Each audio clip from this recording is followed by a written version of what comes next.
love it when we talk about how any straightforward cover-to-cover reading of the Bible will leave you with more than enough context to determine that Jesus' message was indeed not love, and anyone disagreeing will just tell you that you're taking it out of context. And then, within 24 fucking hours, like clockwork, we get a response from someone claiming to be an agnostic, insisting that we're taking it out of context, before going on a long tirade about how we need to read the Bible with context.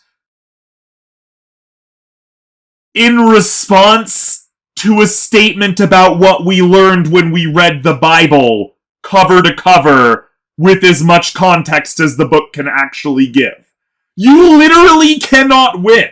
If you disagree with them, you just need to read it with context. We're still certain, to this day, that the reason they say this in response to someone talking about reading the Bible cover to cover is that they have never done so themselves and cannot possibly fathom that anyone would glean more information from the Bible than they have. Because they legitimately seem to believe that cherry-picking quotes out of the Bible to serve their political and personal agendas can possibly give them more context than just literally reading something as any book should be read.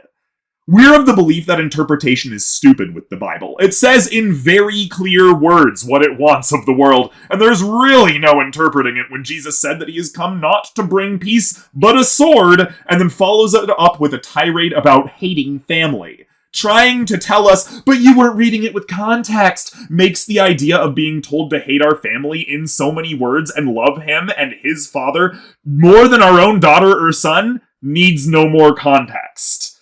Telling us that you are here for peace but to bring a sword also needs no more context. It shouldn't be a surprise, also, that the most common reason for people leaving the Christian faith in this day and age is, quote, I read the Bible cover to cover, unquote. We think the people who are demanding we get more context would also leave if they tried to show us the extended context. We are fortunate that we were never a Christian. Our upbringing was spiritual in a very, very different way.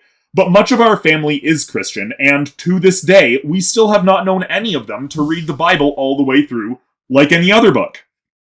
Not even our grandfather, former dean of Andrews University. Having done so ourselves, we're almost certain that the least devout of our family would not be Christian if they did so, and the most devout of our family simply would refuse to do so because they're too afraid to face down what the world might be without their imaginary friend. So please, please, take our advice on this if you are a Christian. Read your Bible cover to cover. Start at page 1 and go on to page whatever the fuck it ends on, and don't skip places, don't try to cross-reference anything. Just read it like any other book. Start there. And then you can come back to us and tell us if we've got context or not. Maybe.